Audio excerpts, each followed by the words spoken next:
اچھا اب یہ لاڈ بعد میں کر لینا، پہلے تیار ہو جاؤ، آج تمہاری بہن کی مہندی ہے اور تم ابھی تک تیار بھی نہیں ہوئی۔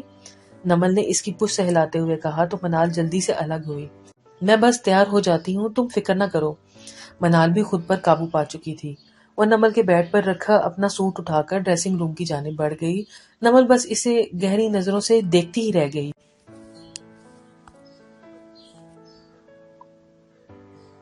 مجھ سے یہ سب نہیں ہو سکتا، میں نہیں کر سکتا، شاویز نے صاف انکار کیا تھا۔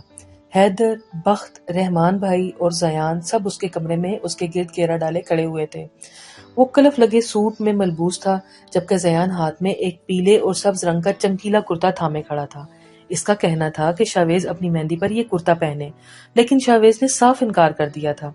اسے اس طرح کے کپڑے پہننے کا کوئی شوق نہیں تھا۔ اس کے اندر وڈیروں کا خون تھا اور وہی اس کی شخصیت میں چلکتا تھا۔ اس پر وڈیروں جیسا روپ ہی جچتا تھا، جبکہ وہ سب اسے کول لڑکا بنانے پر تلے ہوئے تھے۔ کیوں بھائی، کیا برائی ہے اس میں؟ بخت نے کرتا تھامتے ہوئے پوچھا۔ یہ بہت جچے گا تم پر شاویز، یقین کرو، اور یہ زیادہ اوور بھی نہیں ہے جس سے کہ تم عجیب لگو گے۔ حیدر نے بھی اپنا فریضہ سر انجام دے دیا۔ شاویز ان کی باتوں سے تنگ آ گیا تھا۔ یار تم لوگ اچھی طرح جانتے ہو کہ میں ایسے کپڑے نہیں پہنتا، پھر کیوں ضد کر رہے ہو؟ شاویز نے کوف سے کہا۔ پہن لے بھائی، نہیں تو شادی کے بعد بیگم جینے نہیں دیتی۔ مہندی پر وہ زیادہ خوبصورت لگ رہی تھی۔ رحمان بھائی نے اپنی شادی شدہ ہونے کا تجربہ شیئر کیا۔ ان کی بات سن کر وہ چاروں بے ساختہ مسکرا دیے۔ لو بھائی، نمل رحمان بھائی کی بہن ہے، پھر بھی وہ تمہاری طرفداری کر رہے ہیں اور تمہیں سمجھا رہے ہیں، انہیں زیادہ تجربہ ہے، اب تو پہن لو۔ بخت نے شاویز کے کندھے پر ہاتھ رکھتے ہوئے اسے چھیڑا۔ بے شک نمل میری بہن ہے، پھر بھی بیگم تو بیگم ہوتی ہے، اور نمل نے بھی تو بیگم ہی بننا ہے نا، اور بیگم کیا چیز ہوتی ہے وہ میں تم لوگوں سے زیادہ بہتر جانتا ہوں۔ رحمان بھائی نے بیچارگی سے کہا۔ ان کی بات پر شاویز کے علاوہ سب کا کہکہا ابھرا تھا۔ شاویز ہار مانتے ہوئے زیان کے ہاتھ سے کرتا لے کر اسے پہننے چلا گیا۔ یس، آج تو شاویز کے بچے کا روح بھی بدل دینا ہے۔ اس کے جانے کے بعد زیان خوشی سے اچھلا۔ بس بس، زیادہ اچھلنے کی ضرورت نہیں ہے، ابھی وہ باہر نکل آیا اور تمہاری بات سن لی تو تمہارا سانس اٹک جانا ہے۔ بخت نے زیان کے کندھے پر ہاتھ رکھتے ہوئے اسے یاد دلایا کہ وہ شاویز تھا۔ آج بے شک اس کی مہندی کی رسم تھی، لیکن وہ بدلائے تھوڑی تھا۔ خوش نہ ہونے دینا مجھے، زیان نے منہ بسوڑتے ہوئے کہا، کیونکہ اکثر کسی نہ کسی بات پر شاویز سے اس کی کلاس لگتی ہی رہتی تھی۔ شاویز اور نمل ایک ساتھ بیٹھے ہوئے بہت اچھے لگ رہے تھے۔ گھر کے بڑے بزرگ سبھی بہت خوش تھے، لیکن نہ تو نمل خوش تھی اور نہ ہی شاویز۔ ان کو اس میں کوئی بھی دلچسپی معلوم نہیں ہو رہی تھی۔ اس خوبصورت سے کرتے میں اس کی شخصیت اور بھی نکھر آئی تھی۔ منال ان دونوں کو کچھ فاصلے پر بیٹھی دیکھ رہی تھی۔ اس نے کتنی ہی بار چور نظروں سے شاویز کو دیکھا تھا، جو آج بھی سیدھا اس کے دل میں اتر رہا تھا۔ زیان تصویریں بنا رہا تھا۔ اس کے کہنے پر دونوں کو زبردستی مسکرانا پڑتا تھا۔ نمل اچھے سے جانتی تھی کہ منال کے دل پر کیا گزر رہی ہے، کشمکش میں شکار تھی۔ ایک طرف سب کا اس پر مان تھا، اس کی بڑوں کی نظر میں جو عزت تھی وہ اسے اس کی پرواہ تھی، جبکہ دوسری طرف منال کا دن تھا۔ وہ نازک سی لکڑی آگ سے کھیل رہی تھی اور اکیلے ہی جھلس رہی تھی۔ منال اسمائل! اچانک زیان کی آواز ابھری۔ منال بری طرح چونکی۔ اس نے سر جھکا کر اپنی آنکھ کا نم گوشہ صاف کیا۔ فلیش لائٹ اس پر پڑی تو آنسو صاف کرتی ہوئی منال تصویر میں قید ہو کر رہ گئی۔ وہ شاویز کو دیکھنے میں اتنی مگن تھی کہ زیان اس کے سر پر کب پہنچا اسے پتہ ہی نہیں چلا۔ ارے کیا تم رو رہی ہو؟ زیان حیران ہوا۔ نہیں نہیں، بس ایسے ہی، منال سے بات نہیں بن پائی۔ زیان نے اس کی نظروں کے زاویے میں سٹیج پر بیٹھے نمل اور شاویز کو دیکھا۔ اچھا، نمل آپی کو دیکھ کر رو رہی ہو؟ خیر ہے یار، وہ کون سا دور جا رہی ہے، اسی گھر میں ہی رہیں گی، زیان نے اسی تسلی دینے والے لہجے میں کہا۔ ہاں ہاں جانتی ہوں، وہ نم آنکھوں سے مسکرا دی۔ اچھا سنو، وہ آفت کہاں ہے؟ زیان نے لان میں رکھی کرسیوں پر نظر دوڑاتے ہوئے پوچھا۔ اسے حناوے نظر نہیں آ رہی تھی، باقی سب موجود تھے۔ ہدی اور سماب ایک جانب بیٹھی تھیں، بڑے بزرگوں کا ایک گروہ ایک جانب بیٹھا تھا، لڑکے سبھی ایک جانب تھے، لیکن حناوے کہیں بھی نظر نہیں آ رہی تھی۔ میں دیکھتی ہوں اسے، منال نے اپنی جگہ سے اٹھتے ہوئے کہا۔ وہ زیان سے جان چھڑانا چاہتی تھی۔ اتنا اچھا ڈریس تھا، میرا بیڑا غرق کر دیا، حناوے بڑبڑاتی ہوئی لان کی طرف بڑھ رہی تھی۔ اس کے پہلے کپڑوں پر امن نے جوس گرا دیا تھا۔ اب وہ تبدیل کر کر واپس آئی تھی۔ تم کہاں تھی ہناوے؟ سب تمہیں ڈھونڈ رہے ہیں، منال نے ہناوے کے پاس جا کر کہا۔ ہاں وہ میں ادھر ہی تھی، ہناوے نے بے دہانی میں جواب دیا۔ جب سر اٹھایا تو سامنے ہی نظر حیدر اور بخت کے درمیان خضر پر پڑی، جو اسے ہی دیکھ رہا تھا۔ نظر ملنے پر وہ گڑبڑا کر چہرے کا رخ موڑ گیا تھا۔ آج سب ہی بہترین لگ رہے تھے۔ کچھ دیر بعد مہندی کی رسم شروع ہو گئی تھی۔ شاویز اٹھ کر چلا گیا، جبکہ گھر کی عورتیں اب نمل کے گرد گھیرا ڈالے رسمیں کرنے میں مصروف تھیں۔ یہ رشوت خور آج کل مجھے کچھ مشکوک لگ رہا ہے۔ خضر بخت کی کسی بات پر کہکہا لگا کر ہنسا۔ اس کے ہنسنے پر ہناوے کو حیرت ہوئی تھی۔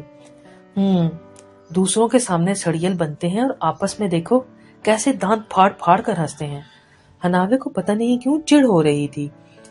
خضر، حیدر، بخت، زیان، رحمان بھائی اور کاشف، ہدی کی بڑی بہن ہادیہ آپی کے شوہر سبھی خوش گپیوں میں مصروف تھے۔ البتہ شاویز خاموش تھا، کبھی کبھی مسکرا دیتا تھا، وہ بھی زبردستی۔ خضر، اچھا لگ رہا ہے نا؟ ہناوے کو اپنے پیچھے سے آواز سنائی دی۔ اس نے پلٹ کر دیکھا تو ہدی چمکتی آنکھوں سے سب کے جھرمٹ میں بیٹھے خضر کو دیکھ رہی تھی۔ جی نہیں، بخت سب سے پیارا لگ رہا ہے، ہناوے نے جواب دیا۔ وہ تمہارا بھائی ہے، اسی لیے ہی کہہ رہی ہو، ہدی ہنس دی۔ اور وہ تمہارا ہونے والا منگیتر بھی ہے، ہناوے نے جیسے یاد دلایا۔ ہدی کی پیشانی پر لکیریں ابھری۔ کوئی کتنا ہی شاندار کیوں نہ ہو، ہمیں اپنی محبت کے سامنے ہیج ہی لگتا ہے۔ ایسا کبھی نہیں ہوگا، ہدی نے چڑھ کر کہا۔ دیکھو ہدی، بخت بھائی بہت اچھے ہیں، ان کا دل مت توڑنا، ہناوے نے بخت کی طرف دیکھتے ہوئے کہا، جو اس کے لیے بہت اہم تھا۔ اور میرا دل، اس کی کوئی پرواہ نہیں ہے تمہیں؟ ہدی کی آواز رند کر رہ گئی۔ مجھے پرواہ ہے، لیکن میں کیا کر سکتی ہوں؟ ہناوے نے بے بسی سے پوچھا۔ تم سب کر سکتی ہو اگر چاہو تو، ہدی نے پراسرار سے لہجے میں کہا۔ ہناوے نے چونک کر اسے دیکھا۔ رخسار پھپھو تم سے بہت پیار کرتی ہے نا، تم انہیں اعتماد میں لے کر کہہ سکتی ہو، ہدی نے ڈھکے چھپے لفظوں میں اسے بڑا کام کرنے کو کہہ دیا۔ ہناوے حیرت سے ہدی کو دیکھ رہی تھی، جو کسی صورت خضر سے پیچھے ہٹنے کو تیار ہی نہیں۔